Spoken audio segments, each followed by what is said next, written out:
Al-Hussein ibn Sina, Part 2. Al-Hussein ibn Sina's father turned to the famous scientist at that time, Abu Abdullah al-Nalili, and asked him to help his son to acquire more knowledge. Ibn Sina felt great happiness to have this new tutor, who was also content with his new student.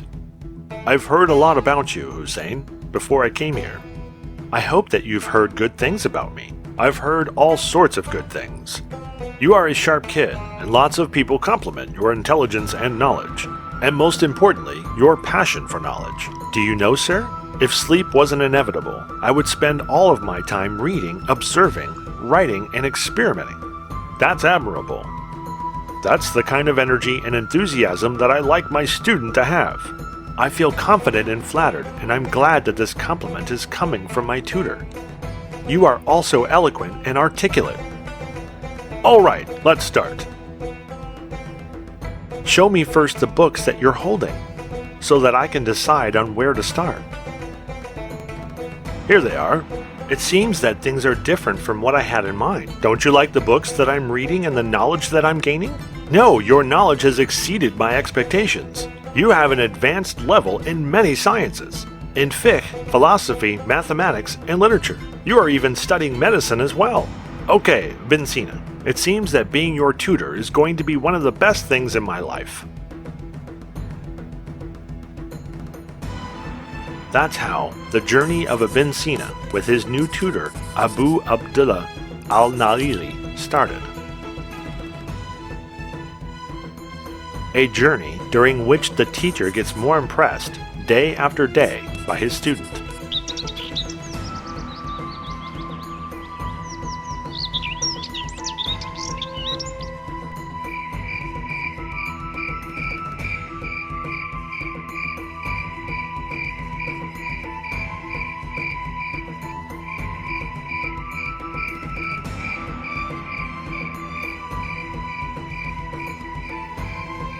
Pardon me for being late, Ibn Sina.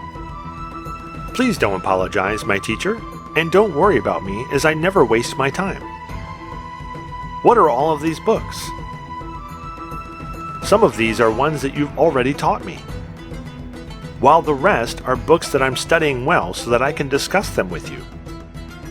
All right, is there something that you want to show me before we start today's lesson?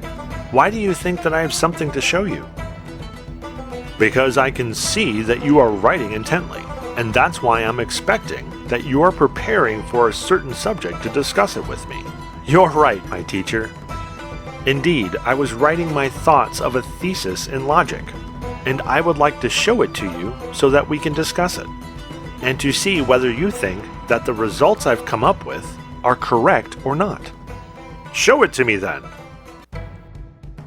Brilliant! You are right! What is that? Unbelievable! You are exceptional, Ibn Sina. If you think that I was wrong about something, then please tell me what you consider the correct answer, my teacher, or discuss it with me so that I can prove my point of view. I won't debate you, Ibn Sina, as your eloquence is enough to prove your point of view, and to explain the most complicated issues in a difficult, complex science like logic. I'll tell you a secret, son. Go ahead, teacher. Let's take a walk, and I'll tell you during our walk. We didn't talk yesterday, and you've been silent ever since we went out, master. I'm thinking, Ibn Sina. I'm thinking. What are you thinking about, master?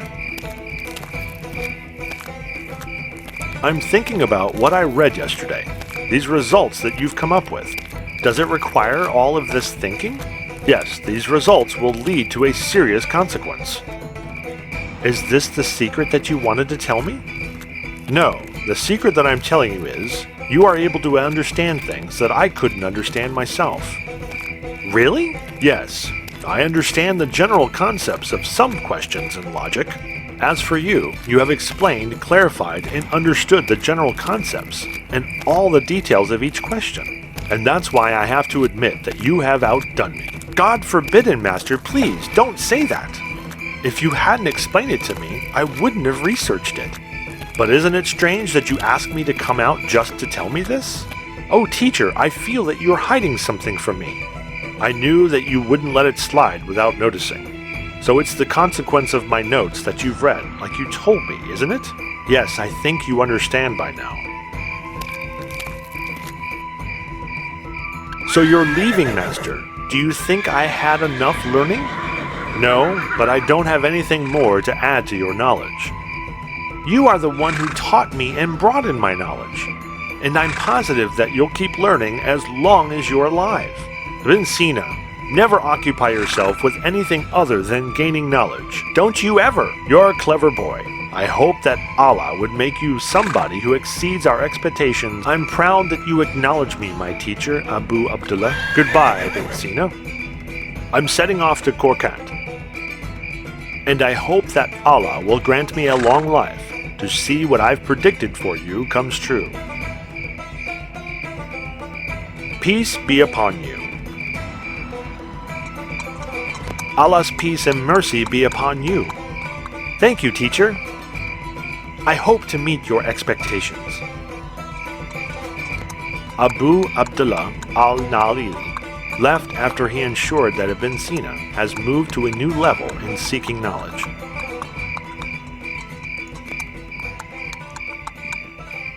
A level where he'll become a truly distinguished scientist, despite of his young age. And soon, Ibn Sina proved to be worthy of his tutor's expectation.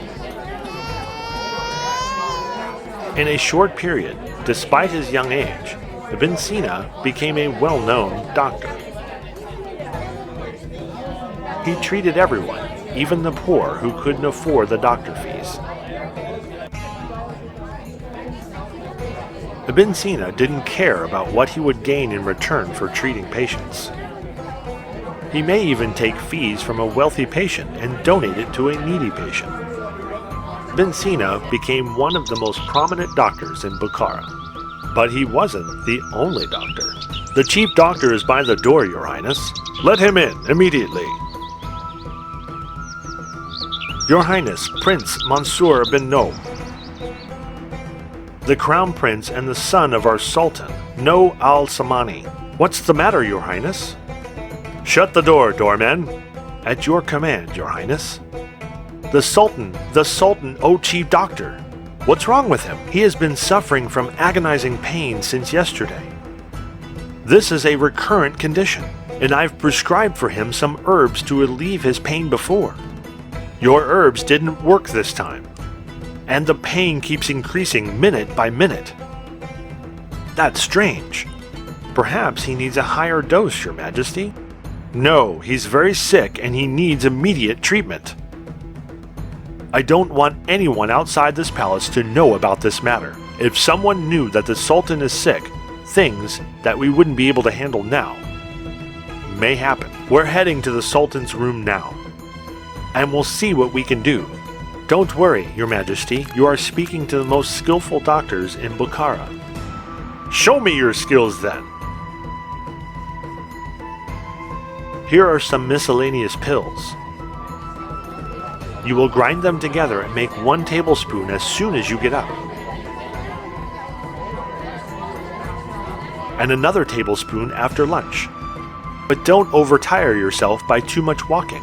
But my job is to collect firewood, my son, and I don't have a husband nor a son who can help me to afford life expenses. Why do you want to work, Mother? To earn enough money to buy this medicine from you, to buy food so that I can administrate the drug after eating it, and to pay the daily rent of the room where I'm staying. You won't need any of this. You'll be staying in this hospital, where you'll get breakfast, lunch, and dinner for free, as this is a part of the treatment regimen. As for the drug, it is a gift from me to you.